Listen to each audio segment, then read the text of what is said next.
Capítulo 8 del libro de Daniel, versículo 10. ¿Ya lo tenemos? Bien, vamos a darle observación a la palabra del Señor. Yo leo un pasaje y ustedes leen el siguiente. Vamos a mirar desde el versículo 10 hasta el versículo 19. ¿Les parece? Ya lo tenemos, ¿sí?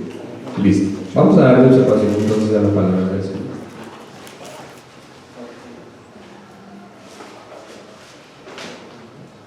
Y se engrandeció hasta el ejército del cielo, y parte del ejército y de las estrellas echó por tierra y las pisoteó.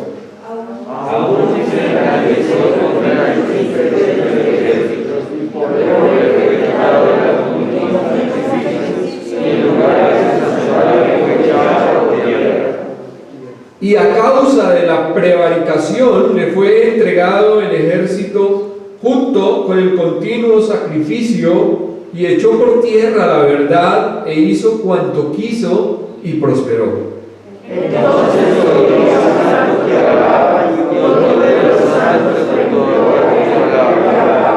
¿hasta cuándo durará la aflicción sin continuo sacrificio y la prevaricación para ser pisoteados? Y él dijo: hasta 2300 tardes y mañanas, luego el santuario será purificado.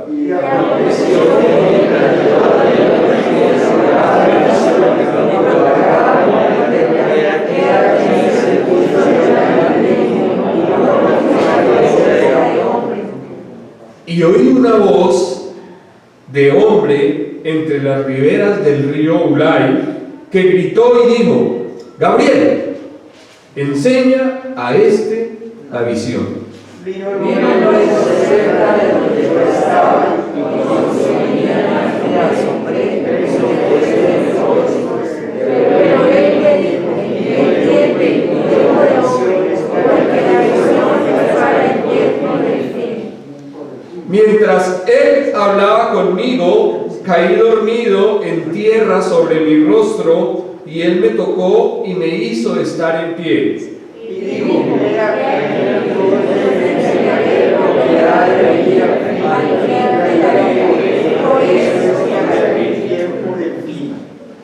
amén. Bueno, imagen 1. En el contexto veíamos y decíamos que el profeta Daniel se encontró en un lugar, Susa, y estaba allí a la ribera del río Ulai. No fue un sueño, fue una visión. Y estando allí, Dios le mostró esta visión. Primero vio que apareció un carnero que era fuerte, era imponente, iba hiriendo hacia todas partes y nadie lo podía resistir. ¿Y recuerdan a quién identificábamos como este carnero? Hablábamos de que esta visión es complementaria del capítulo anterior, del capítulo 7 y del capítulo 2. Entonces decíamos que este carnero representaba al imperio Medo-Persa, correcto, que tenía 2 cuernos, y que uno de los cuernos se levantaba más que el otro. Decíamos que el imperio de los persas fue más fuerte que el de los medos, y por eso se identifica este cuerno más sobresaliente que el otro. También hablábamos que de repente Daniel vio que un macho cabrío apareció en la escena, un cabro, y este cabro era demasiado rápido, demasiado fuerte, ligero. De pronto llegó e hirió al carnero, y el carnero no pudo estar en pie delante de él. ¿Y qué decíamos acerca de este macho cabrío? ¿A quién representa? El imperio griego y su máximo exponente, Alejandro Magno o Alejandro el Grande. Grecia o el Imperio Greco-Macedonio. Bueno, y allí quedábamos. Entonces el macho cabrío hirió al carnero, lo atacó con todo. Siguiente imagen. La siguiente. Eso. Lo atacó de una manera que lo destrozó, acabó con él. Ahí está en la imagen. Pero luego Daniel observa, y es que de repente este cuerno que tiene aquel macho cabrío se quiebra. Y decíamos que Alejandro murió de una manera muy repentina, murió siendo joven. ¿Recuerdan? Decíamos que murió siendo joven. ¿De qué edad? No alcanzó a cumplir los 33 años y murió. Y entonces, de él, ahora sí la siguiente, de él, el cuerno del macho cabrío fue quebrado y de él surgieron 4 cuernos. Y decíamos que esos cuernos representaban ¿a quiénes? A los 4 generales de Alejandro Grande o de Alejandro el Magno: Lisímaco, Seleuco, Casandro y Ptolomeo. ¿Sí? Pero también decíamos que de la línea de los Seleucidas, es decir, de Seleuco, surgió un cuerno. De esos 4 cuernos surgió un cuerno pequeño. Y ese cuerno lo identificábamos como Antíoco Epífanes. Antíoco Epífanes fue un rey que vivió en la edad pasada, antes de Cristo, y fue un hombre que tuvo un odio terrible contra los judíos. Se caracterizó por esa ira, ese fastidio que le tenía a los judíos. Decíamos que masacró y mató a miles de ellos. Profanó el santuario. Decíamos que sacrificó un cerdo sobre el altar. También que este hombre era un blasfemo, que iba en contra de todo lo que fuese o tuviese algo que ver con Israel. Todo lo que tuviese que ver con Israel, este hombre lo odiaba. Y decíamos de esta manera que este cuerno pequeño que aparece aquí no es el cuerno pequeño que veíamos en el capítulo 7, ¿no?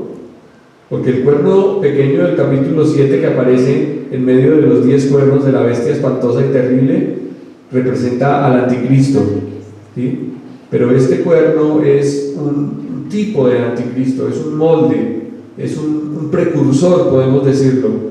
Es un adelanto de lo que ha de ser el anticristo final, el cuerno pequeño del capítulo 7. Bien, entonces teniendo esto en cuenta y vamos a explicar los versículos que acabamos de observar. Versículo 10 del capítulo 8. Y se engrandeció hasta el ejército del cielo, y parte del ejército y de las estrellas echó por tierra y las pisoteó.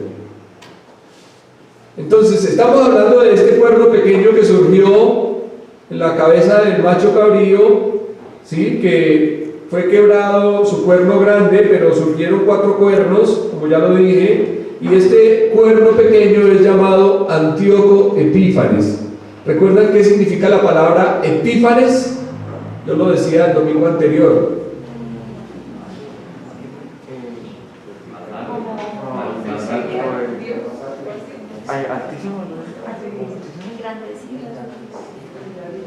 Epífanes.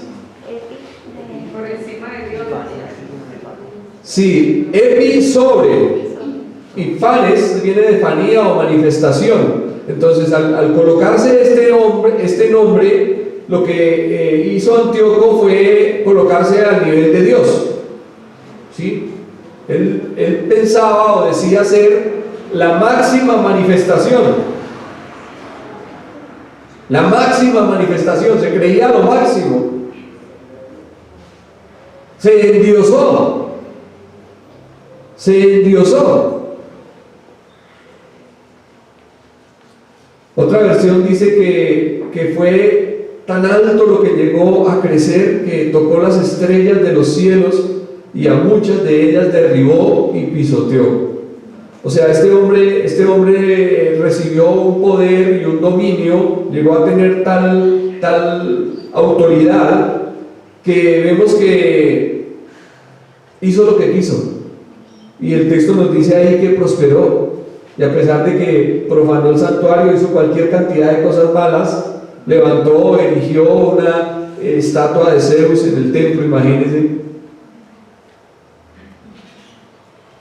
Prosperó. Ahora, ¿qué significará eso de las estrellas del cielo? Que dice que a muchas de ellas derribó y pisoteó. Las estrellas del cielo.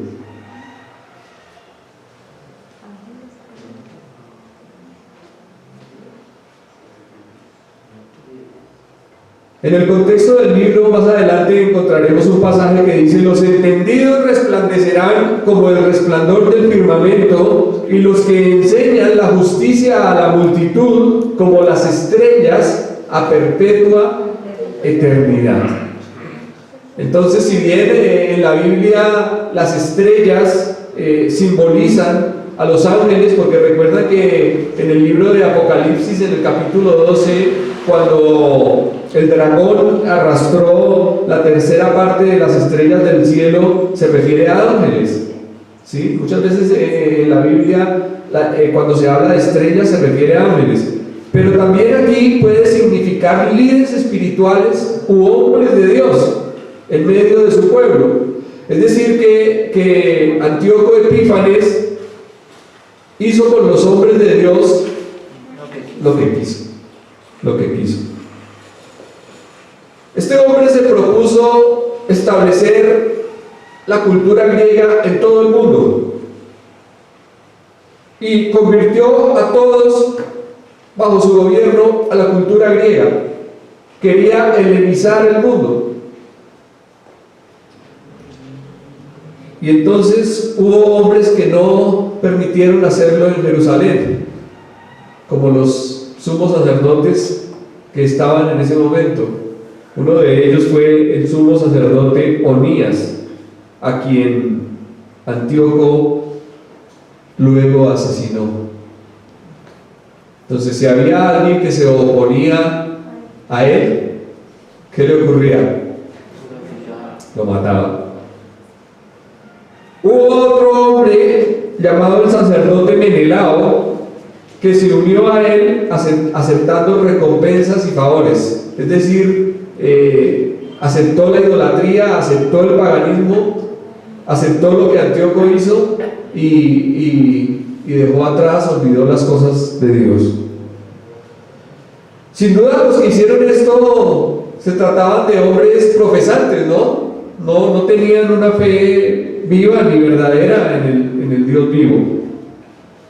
La historia nos da el relato de las devastadoras persecuciones que sufrió el pueblo de Dios en Judá y en Jerusalén, especialmente en el año 167 a.C., bajo el gobierno de Antíoco Epífanes. Versículo 11. Aún se engrandeció contra el príncipe de los ejércitos, y por él fue quitado el continuo sacrificio, y el lugar de su santuario fue echado por tierra. La expresión príncipe de los ejércitos parece resaltar que Antíoco se ensañó contra Dios mismo.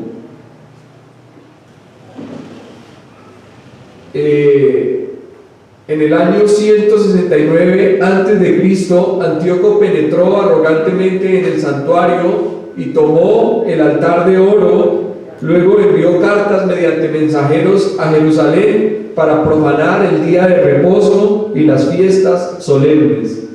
Lo que este hombre estaba buscando era contaminar el santuario y los sacerdotes, levantar ídolos abominables y cesar el sacrificio.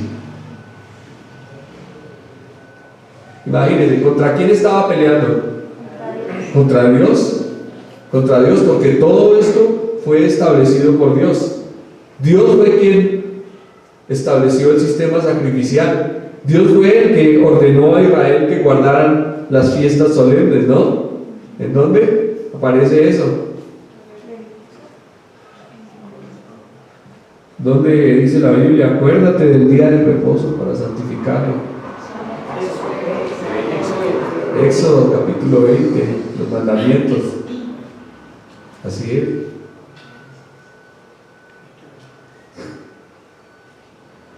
Entonces lo que evidentemente estaba buscando era que Israel se olvidara de la ley y que la cambiara, que se apartara de Dios y de sus ordenanzas. Aunque Antíoco no destruyó totalmente el santuario, lo contaminó y profanó como nunca antes. Pues imagínense, o sea, llegar a sacrificar un cerdo y rociar con la sangre del cerdo todos esos objetos que se encontraban allí en el templo y que servían para la adoración de Dios.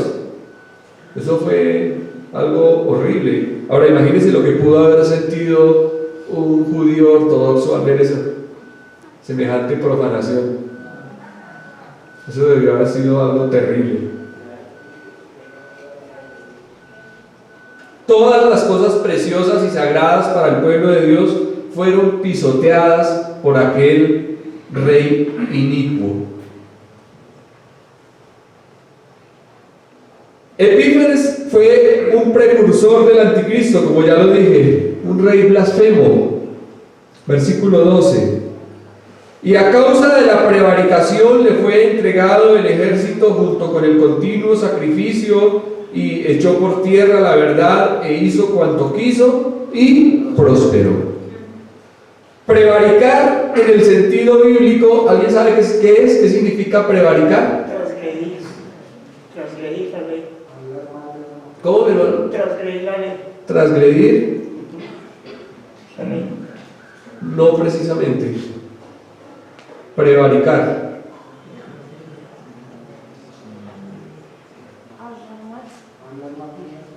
No. No. Prevaricar es hacer caso omiso. Entonces, por lo menos cuando a un juez se le acusa de prevaricato, es porque no aplica la ley y la justicia, ¿sí? Pero en el sentido bíblico, si hablamos de prevaricar contra Dios, ¿qué significa? Hacer omisión a la palabra de Dios. Lo que nos dice este pasaje es que al ejército de los cielos, esto es, al pueblo de Dios, no se le permitió responder a esta rebelión. Nadie se levantó en contra de Antíoco, no hubo, digamos, algo que lo detuviese. De modo que se detuvieron los sacrificios que se ofrecían continuamente y la verdad fue derrocada. El cuerno pequeño tuvo éxito en todo lo que quiso y prosperó, como vimos ahí en el pasaje, prosperó. El pueblo de Israel no solo quedó sujeto al prevaricador Antíoco, sino que además sus sacrificios normales quedaron suspendidos. Si no había expiación por el pecado, ¿cómo se sentiría el pueblo? Imagínense, el sacrificio del animal era lo que tapaba, lo que cubría el pecado del pueblo de Israel, y sin haber sacrificio, pues obviamente no había nada. Así las preciosas verdades de la palabra reveladas por Dios fueron totalmente descuidadas, echadas por tierra y pisoteadas. Imaginémonos cómo se sentiría un judío al ver todo esto. Que el templo había sido profanado, que la palabra de Dios era omitida, que la gente estaba haciendo lo que quería, que este Antíoco prácticamente estaba haciendo todo lo que iba en contra de la palabra de Dios y prosperaba y nadie lo detenía. Esto debió haber sido muy difícil, muy duro. Los libros de la ley que encontraron los rompieron en pedazos y los quemaron en el fuego. Cuando el libro del pacto era hallado en posesión de alguien, o si alguien se aferraba a la ley, el decreto del rey era condenarlo a muerte. Si una persona tenía la ley de Dios en sus manos y era encontrada con alguna parte de la ley de Dios, entonces lo que este Antíoco decretó fue la muerte para esa persona. ¿Y por qué el diablo y este hombre buscan que la palabra de Dios esté oculta y que no llegue a las personas? Para mantener su engaño, ¿sí? Sabían que la singularidad de Israel y su sistema sacrificial dependían totalmente de la verdad y disponibilidad de las leyes escritas, ¿sí? Algo que estaba arraigado en la nación de Israel era su ley, la ley de Dios que había sido escrita. Y de modo que si les quitaban esto, pues obviamente les quitaban lo más importante. Ahora, pensando en esto, me surgió la pregunta: ¿usted sabe cuál es el libro que ha sido a lo largo de la historia más debatido, más perseguido y más atacado? ¿Cuál? ¿Está seguro? No es el Quijote de la Mancha, ni tampoco 100 años de soledad. Es la palabra de Dios, la Biblia. ¿Y por qué? ¿Por qué tanto odio en contra de la Biblia? Usted escucha a algunas personas lanzar unas blasfemias, unas cosas que dicen en contra de la palabra, que es un libro de cuentos, de leyendas, de mitos, que es un Dios falso, que no existe, invento de hombre. Bueno, usted escucha a los ateos hablando en contra de la Biblia y dicen unas cosas terribles, sucias. ¿Por qué la palabra de Dios es un libro tan atacado?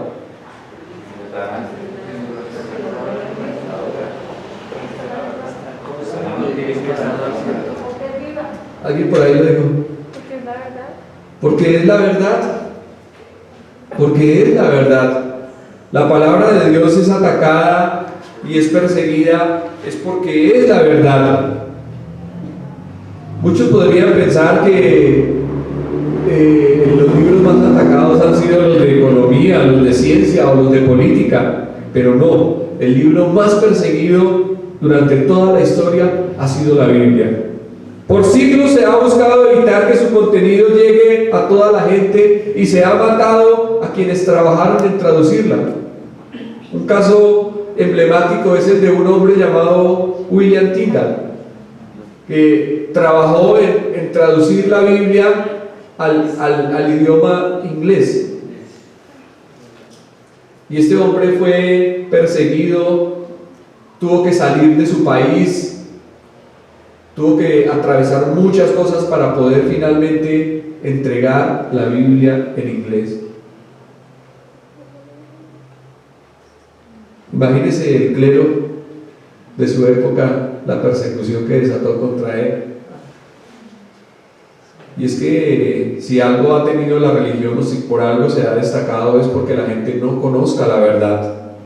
A la gente no, a los que manipulan, no les conviene que las personas conozcan la verdad. Por eso hace 50 o 60 años un cura se paraba y cantaba una misa en latín. Imagínense, una misa en latín para un grupo de personas que no sabían escasamente el español. Entonces el cura se paraba allá y les daba una cantidad de cosas. ¿Y cómo salía la gente de la misa? ¿Qué entendió del Santo Evangelio según San Lucas? Nada. ¿Sí? El pueblo ahí, ignorante, sumido en la mentira, en el error. Porque esto es lo que Satanás ha querido y ha buscado todo el tiempo, que la gente no conozca la verdad.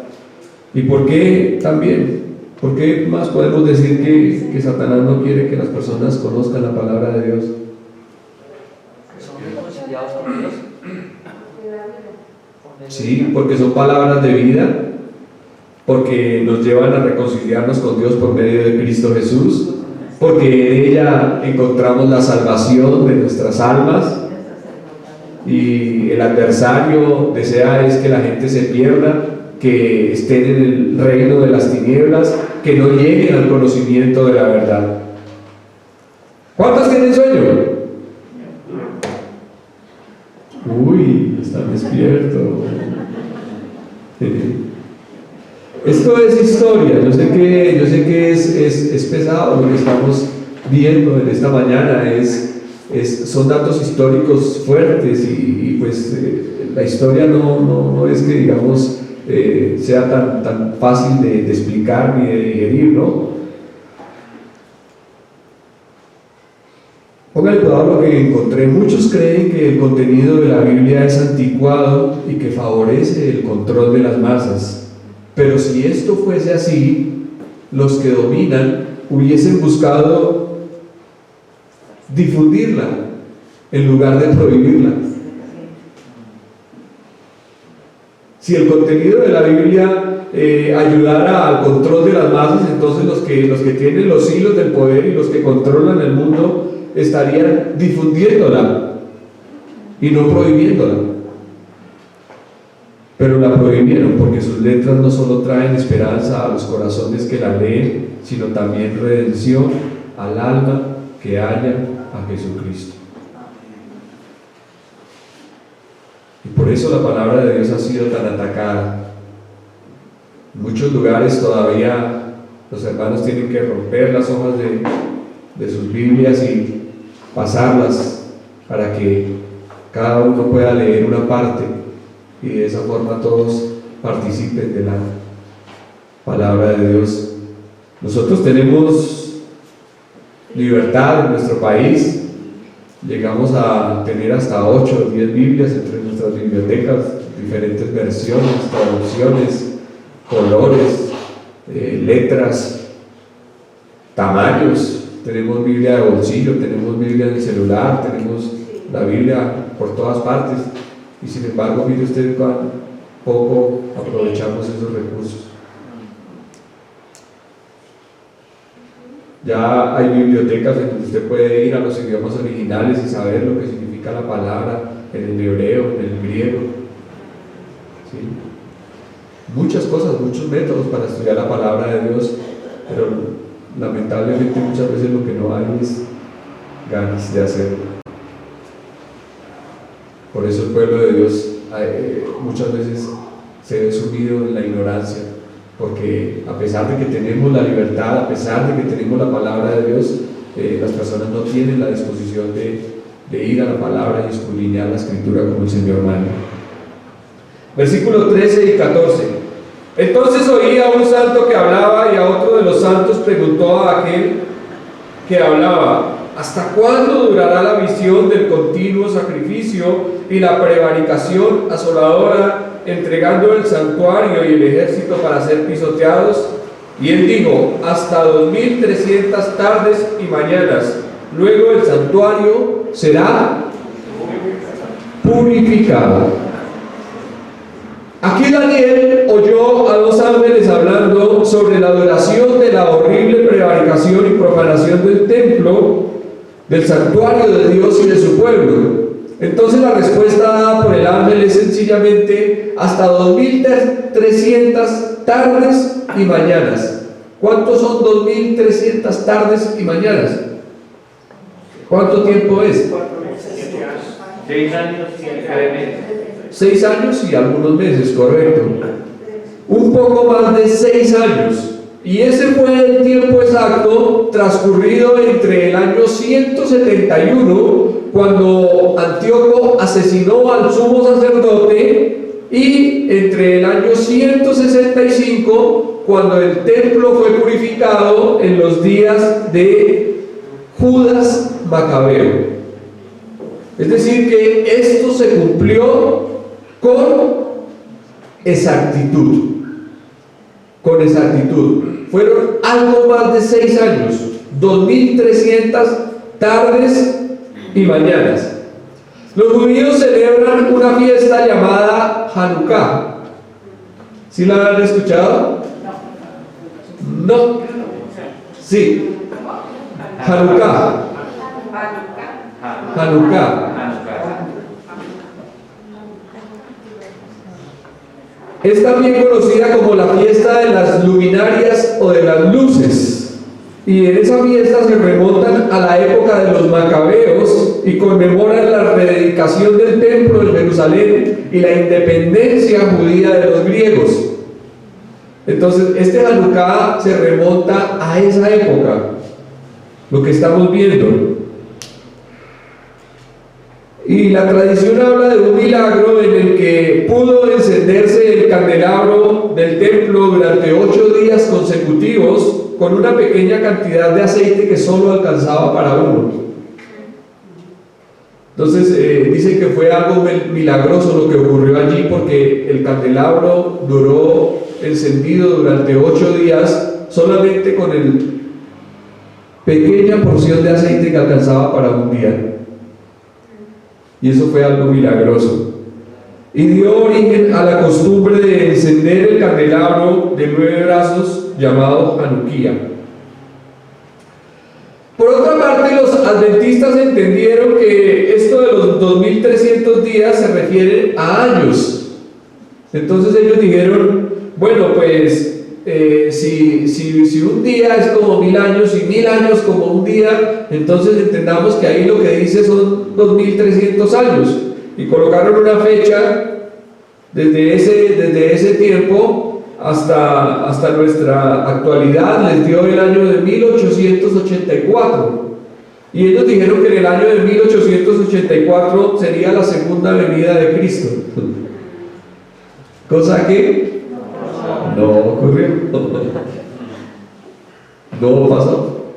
¿Por qué? Porque cuando no se interpreta la palabra de Dios correctamente, no sucede. Pero una hermenéutica correcta nos conduce a entender y a encontrar un cumplimiento de los días dentro del periodo, del contexto del cual estamos hablando. Esto es dentro del periodo de Antíoco Epífanes. Y si entendemos sobre la base de Génesis capítulo 1, que fue la tarde y la mañana, ¿cuántos días eran? Dice ahí, como nuestro hermano acaba de explicar, en los días de la creación. Y fue la tarde y la mañana, día primero. Y fue la tarde y la mañana, día segundo. Entonces, ¿cuántos días serían 2300 tardes y mañanas? 2300 días. 2300 días literales de 24 horas. ¿Sí? No le busque allí periodos de tiempo, ni eras, ni nada de eso, ¿no? La gente trata de muchas veces distorsionar la palabra de Dios. No, eran 2300 tardes y mañanas, días literales. Versículo 15 y 16. Y aconteció que mientras yo, Daniel, consideraba la visión y procuraba comprenderla, he aquí se puso delante de mí uno con apariencia de hombre, y oí una voz de hombre entre las riberas del río Ulai, que gritó y dijo: Gabriel, enseña a este la visión. Mientras Daniel hacía un esfuerzo personal por comprender el significado de la visión, entre las riberas del río Ulai oyó una voz sobrenatural. ¿Quién sería el que habló? Aparentemente, ¿quién fue el que habló? Dios. ¿Y qué hizo? Le ordenó a alguien llamado Gabriel que viniese a Daniel para darle el significado y la interpretación de lo que acababa de ver. Notemos que Dios no dejó a Daniel a expensas de su propia intuición, sino que le comunicó el significado correcto de lo que había visto. De modo que de aquí en adelante el mensajero celestial, en este versículo que estamos observando y hasta el final del capítulo, aparece Gabriel dándole a Daniel la interpretación correcta de la visión, de lo que acababa de observar. El nombre compuesto de Gabriel significa hombre de Dios o varón de Dios, y esta es la primera vez que un ángel recibe un nombre en la Biblia. Solamente 2 ángeles en la Biblia se mencionan con nombre propio. ¿Quiénes son? Gabriel y Miguel. 13 años más tarde, Gabriel revela a Daniel el plan de las 70 semanas, que es lo que vamos a estar observando en el capítulo 9. Las 70 semanas que Dios tiene para Israel.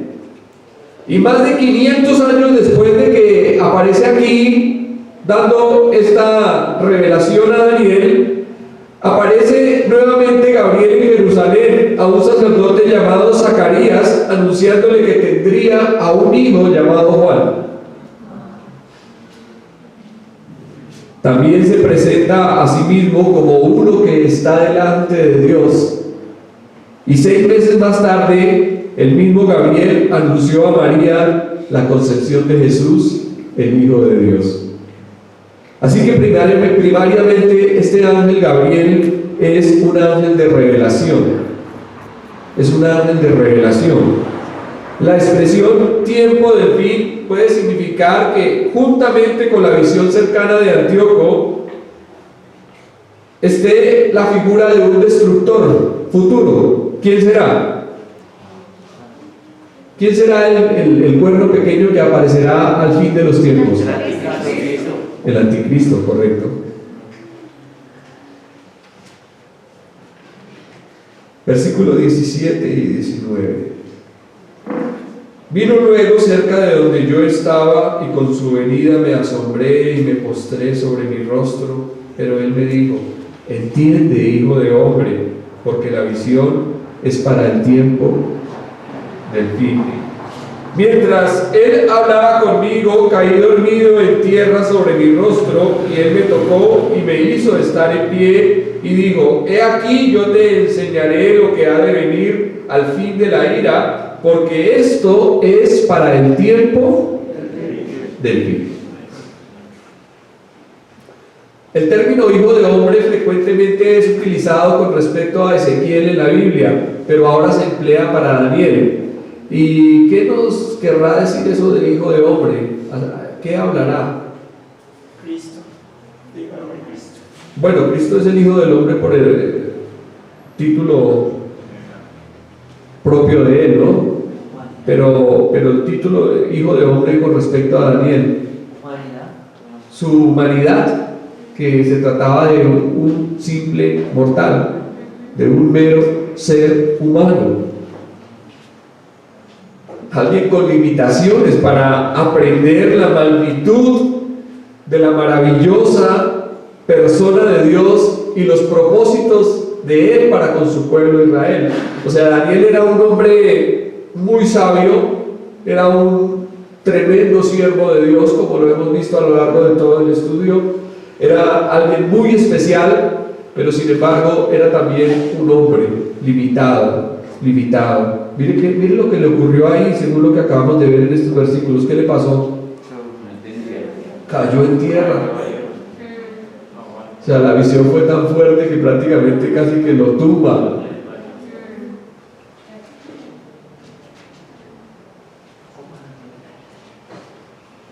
Así que, obedeciendo la orden recibida, Gabriel se acerca a Daniel para darle la revelación de la visión. Cuando el profeta vio al ángel dirigirse hacia él, el asunto lo impactó tanto, fue tan fuerte para él, que dice que cayó con el rostro en tierra. El mensajero hace saber a Daniel que la visión es para el tiempo del fin, es decir, los acontecimientos que acompañarán la segunda venida de Cristo para derribar los reinos de este mundo y para establecer su reino eterno. En realidad, el fin del tiempo o el tiempo del fin es un término técnico, ya que aunque el pasaje tiene una connotación histórica cumplida en los días de Antíoco, también tiene una proyección futura que se extiende tipológicamente hacia el futuro, hacia el tiempo final. Una y otra vez el varón de Dios Gabriel enfatizó a Daniel el carácter profético de la visión. Generalmente cuando nosotros hablamos del fin, ¿qué pensamos? ¿Usted ha pensado en esas palabras? Si a usted le dicen, llegó el fin, ¿qué se imagina? ¿Qué viene a su mente? Juicio.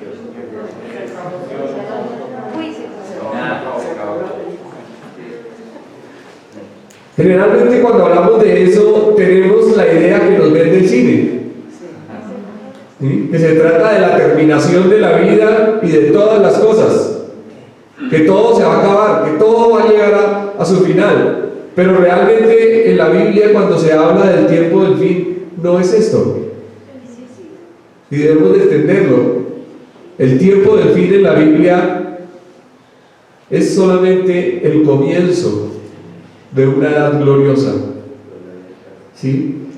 ¿Qué pasa cuando termina una edad? El año pasado usted tenía cierta edad, ¿no es cierto? Hablamos del año pasado, ya hace rato. Usted tenía cierta edad, pero ya ahorita tiene otra, una nueva edad, ¿sí? Y eso es lo que enseña la Biblia, ¿sí? No el fin, no la terminación, sino el comienzo de algo nuevo, ¿sí? Los reinos de este mundo terminarán, todos los gobiernos de los gentiles llegarán a su final, pero ese no será el fin de todo, será el comienzo de un reino eterno, de un reino justo, del reino de Cristo, el reino mesiánico, ¿sí? Entonces saquemos esa idea de que y generalmente usted va a la Biblia y encuentra muchos pasajes que hablan acerca del fin y quiere encontrar el fin, ¿no? Pero ¿cuál es el fin? No, pero es que no lo va a encontrar, porque lo que la Biblia habla es el fin de una edad para empezar otra. Para empezar otra. Así como cuando usted tiene 30 años y pasa a los 31 o empieza el cuarto piso, ¿sí? Empieza otra edad distinta, y eso es lo que la Biblia enseña que va a ocurrir. En estos días el mundo entero celebró el final de un año y se alegró por la llegada de otro, ¿no? Veíamos que la gente en todo el mundo celebra la llegada del año nuevo y despiden el año que se fue. Pero cuando se termine el gobierno de los gentiles, Jesucristo establecerá su reino eterno. Entonces se acabará una edad para empezar la edad gloriosa. ¿Sí? Eso es lo que debemos entender.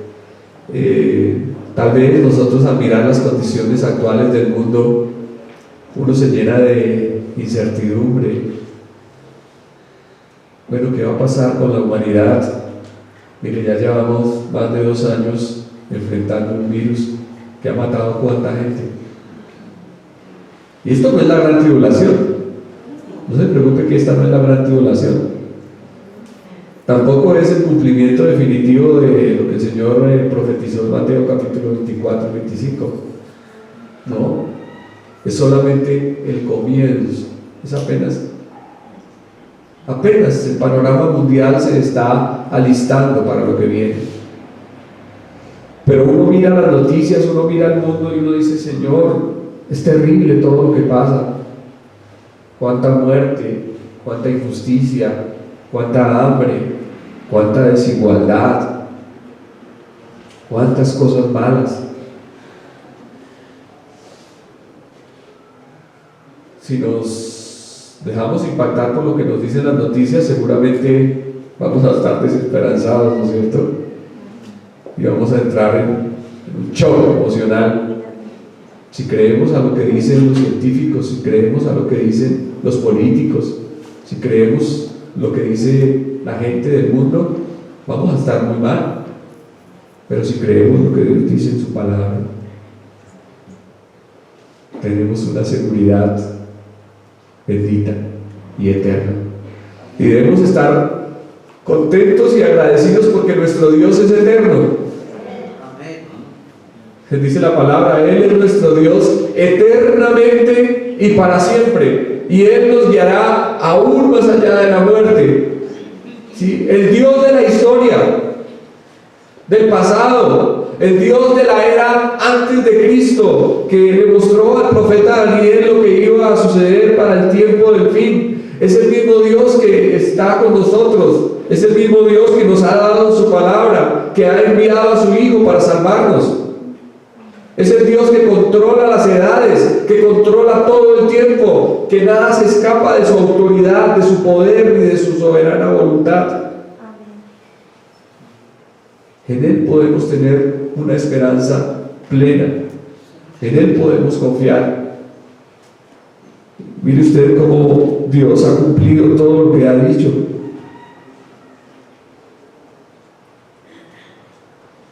¿Y cómo se continuará cumpliendo? ¿Cómo se seguirá cumpliendo todo lo que Dios ha dicho? Porque Dios es fiel y verdadero. Vendrá un anticristo en el futuro, un rey altivo, soberbio, arrogante, alguien que, al igual que Antíoco Epífanes en el pasado, se levantará contra los judíos para perseguirlos, para exterminarlos, intentará acabar con ellos, borrarlos, raerlos de sobre la faz de la tierra. Pero sin embargo, Dios estará allí y Dios demostrará fidelidad a su pueblo hasta el final. Por eso Israel se llama el que prevalece con Dios, porque Dios llevará a su pueblo de su mano hasta el final de los tiempos. Israel prevalecerá con Dios, y esa es la seguridad que también tenemos nosotros. A pesar de que veamos tantas cosas, a pesar de que veamos tantas malas noticias, a pesar de que nos enfrentemos a un panorama tan incierto, ya vamos en la variante Delta, la variante Omicron, Epsilon, Decatlón, van a mandar todo el alfabeto griego. Pero alguien dijo sabiamente, pero no debemos de temer, porque con nosotros está el Alfa y la Omega. Con nosotros está Cristo. Él es el primero y el último. Él es el Dios eterno que controla todos los tiempos y nuestras vidas están en sus manos. Amén. Gloria a su santo nombre. Amén. Dios, te damos gracias, Señor, porque tu palabra es verdad, Señor, como ella misma da testimonio. La suma de tu palabra es verdad. Señor, gracias porque han querido quitárnosla, han querido esconderla, han querido eliminarla, Señor, para que no tengamos el conocimiento tuyo y el conocimiento de Jesucristo, la verdad encarnada. Señor, pero hasta el día de hoy tu palabra permanece, Señor, y permanecerá por los siglos de los siglos, porque al igual que tú, Señor, es la palabra eterna, es la palabra bendita, Señor, propicia para los hombres. Señor, tú la has preservado y lo seguirás haciendo hasta el final. Y no será hasta el final, Señor, cuando todas las cosas se acaben, sino será hasta que tú establezcas tu reino de justicia y de santidad en este mundo, Señor, cuando las cosas realmente van a cambiar y a mejorar, cuando todos los gobiernos de los gentiles lleguen a su final y el reino eterno de nuestro Señor sea establecido para la gloria de Dios. Te damos gracias, Señor, por esta palabra. Te pedimos que nos ayudes a atesorarla en nuestra vida y en nuestro corazón. En el nombre de Cristo Jesús. Amén. Amén.